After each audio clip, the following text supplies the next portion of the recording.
ಆದ್ರಿಂದ ಈ ಪುಟ್ಟಣ್ಣಯ್ಯನವರ ಹೆಸರಿನಲ್ಲಿ ಮಾಜಿ ಶಾಸಕ ದಿವಂಗತ ಕೆ ಪುಟ್ಟಣ್ಣಯ್ಯ ಅವರ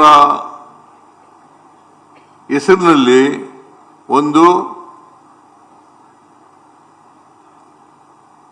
ಅಧ್ಯಯನ ಕೇಂದ್ರ ಸ್ಥಾಪನೆ ಮಾಡಲಿಕ್ಕೆ ನಾನು ಈಗಾಗಲೇ ವಿಶೇಷಾಧಿಕಾರಿಗಳಿಗೆ ಹೇಳಿದ್ದೀನಿ. ಗುಳಿಗೌಡ ನೀನೇ ಸಲಹೆ ಕೊಟ್ಟಿದ್ದವನು. ಈಗಾಗಲೇ ವಿಶೇಷಾಧಿಕಾರಿಗಳ ಜೊತೆ ಮಾಡ್ರಿ.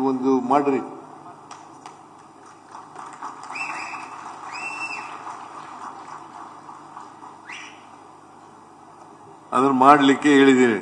ಅದರಿಂದ ನಾವು ಈ ಅಸಮಾನತೆಯನ್ನು ತೊಲಗಿಸಬೇಕು ಅನ್ನೋ ಕಾರಣಕ್ಕೋಸ್ಕರ ಕೃಷಿ ಕ್ಷೇತ್ರದಲ್ಲಿರ್ಬೋದು, ಕಾರ್ಮಿಕ ಕ್ಷೇತ್ರದಲ್ಲಿರ್ಬೋದು, ಬಡವರಿರ್ಬೋದು, ಎಲ್ಲ ಜಾತಿಯಲ್ಲಿರ್ತಕ್ಕಂಥ ಬಡವರಿರ್ಬೋದು, ಇವರಲ್ಲಿರ್ತಕ್ಕಂಥ ಕೃಷಿ ಕ್ಷೇತ್ರ ಆಮೇಲೆ ಅಸಮಾನತೆ ಇದೆಯಲ್ಲ, ಈ ಅಸಮಾನತೆಯನ್ನು ತೊಲಗಿಸ್ಲಿಕ್ಕೋಸ್ಕರವಾಗಿ ನಾವು ಅನೇಕ ಕಾರ್ಯಕ್ರಮಗಳನ್ನು ಮಾಡಿದೆವು.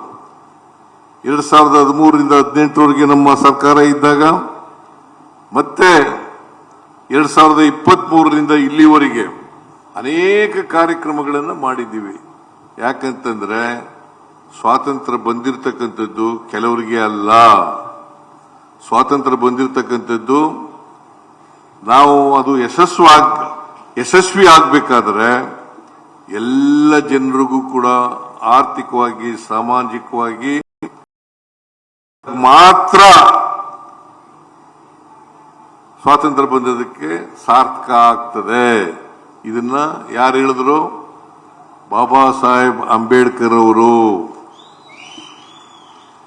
ಜೋರಾಗಿ ಕೂಗ್ರೆಯ.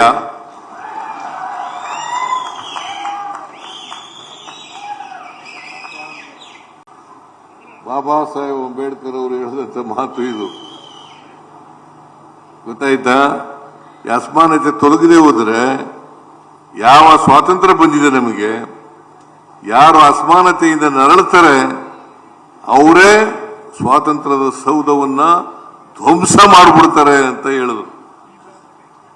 ಸ್ವಾತಂತ್ರ್ಯದ ಸೌಧವನ್ನ ಧ್ವಂಸ ಮಾಡಿಬಿಡ್ತಾರೆ. ಅದಕ್ಕೋಸ್ಕರ ಯಾವುದೇ ಕ್ಷೇತ್ರ ಇರಲಿ, ಆ ಕ್ಷೇತ್ರದಲ್ಲಿ ಕೆಲಸ ಮಾಡ್ತಕ್ಕಂಥ ವ್ಯಕ್ತಿಗಳು ಯಾರಿದ್ದಾರೆ, ಅವರು ಬಡತನದಲ್ಲಿದ್ದರೆ, ಆರ್ಥಿಕವಾಗಿ ಸಾಮಾಜಿಕವಾಗಿ ಮುಂದೆ ಬರದೇ ಇದ್ದರೆ ಅವರನ್ನ ಸಬಲರನ್ನಾಗಿ ಮಾಡ್ತಕ್ಕಂಥ ಕೆಲಸ ಸರ್ಕಾರದ ಜವಾಬ್ದಾರಿ, ಸರ್ಕಾರದ ಕರ್ತವ್ಯ ಅಂತಕ್ಕಂಥದ್ದನ್ನು ಅರ್ಥ ಮಾಡ್ಕೋಬೇಕಾಗುತ್ತೆ.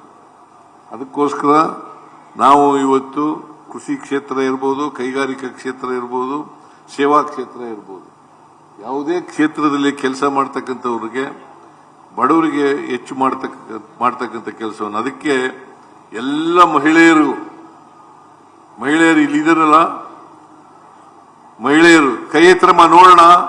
ನಿಮ್ಗೆಲ್ಲ ಬಸ್ನಲ್ಲಿ ಫ್ರೀಯಾಗಿ ಮಾಡಿದೀವಿ ಅಲ್ವಾ? ಏನ್ ಕೈ ಎತ್ತದೇ ಇಲ್ವಲ್ಲ ನೀವೆಲ್ಲ ಹೆಣ್ಮಕ್ಳು?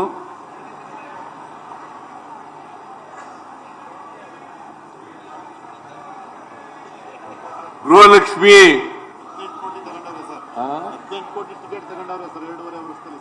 ಮಂಡ್ಯ ಜಿಲ್ಲೆಯಲ್ಲಿ 18 ಕೋಟಿ ಟಿಕೆಟ್ ತಗೊಂಡಾರೆ. 18 ಕೋಟಿ ಫ್ರೀಯಾಗಿ ಮಂಡ್ಯ ಜಿಲ್ಲೆಯಲ್ಲಿ ಹೆಣ್ಮಕ್ಳು ಫ್ರೀಯಾಗಿ ಪ್ರಯಾಣ ಮಾಡಿದ್ದಾರೆ. ಗೃಹಲಕ್ಷ್ಮಿ 2,000 ನೀವು ಕೊಡ್ತಾ ಇದೀವಲ್ಲ, ಎಷ್ಟಪ್ಪ ಕೊಟ್ಟಿರೋದು? 4,40,000 ಯಜಮಾನರಿಗೆ ತಿಂಗಳಿಗೆ 2,000 ರೂಪಾಯಿ ಕೊಡ್ತಾ ಇದ್ದೀವಿ. 1,958 ಕೋಟಿ ಕೊಟ್ಟಿದ್ದೀವಿ ಸರ್. 1,958 ಕೋಟಿ ಸರ್. 1,958 ಕೋಟಿ ಗ್ಯಾರಂಟಿ ಯೋಜನೆಗಳಿಗೆ ಇಲ್ಲಿವರೆಗೆ 1 ಲಕ್ಷಕ್ಕೂ ಹೆಚ್ಚು ಕೋಟಿಗಳನ್ನು ನಾವು ಖರ್ಚು ಮಾಡಿದ್ದೀವಿ. 1 ಲಕ್ಷ. ನೀನು ಗ್ಯಾರಂಟಿ ಯೋಜನೆಗಳ ಅನುಷ್ಠಾನ ಸಮಿತಿ ಉಪಾಧ್ಯಕ್ಷ, ನೀವು ತಿಳ್ಕೊಂಡಿರ್ಬೇಕು. 5,04,000 ಮನೆಗಳಿದ್ದಾವೆ ಸರ್. 4,98,000 ಮನೆಗಳಿಗೆ ಉಚಿತವಾದ ಕರೆಂಟ್ ಇದೆ ಸರ್. 5,04,000 ಮನೆಗಳು ಸರ್. 4,000 ಮನೆಗಳಿದ್ದಾವೆ. ಅದರಲ್ಲಿ 4,98,000 ಮನೆಗಳಿಗೆ 200 ಯೂನಿಟ್ ವರೆಗೆ ವಿದ್ಯುತ್ ಶಕ್ತಿ ಫ್ರೀ.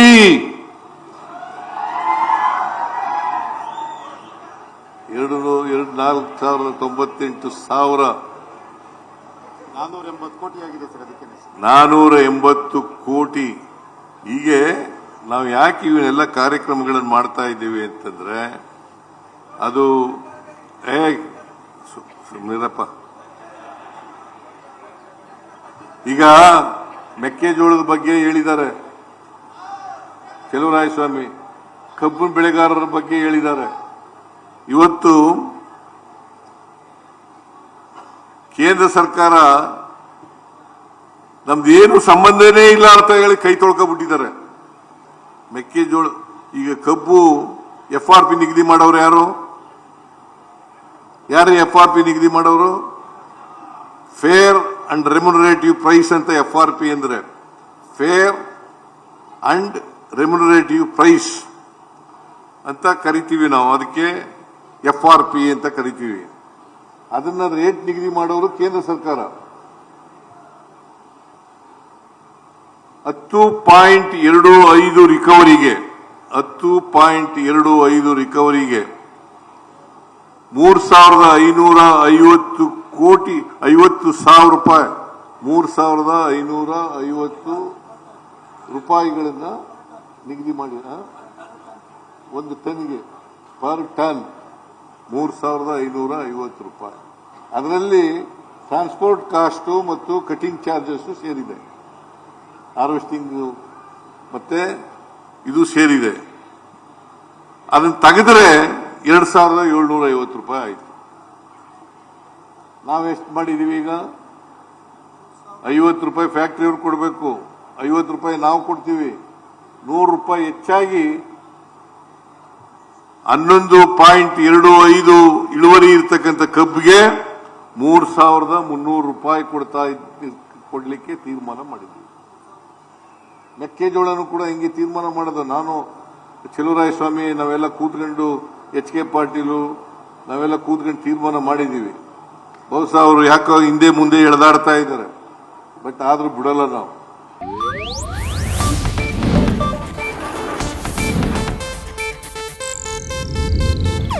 ಇದು ಏಷ್ಯಾನೆಟ್ ನ್ಯೂಸ್ ನೆಟ್ವರ್ಕ್ ಪ್ರಸ್ತುತಿ.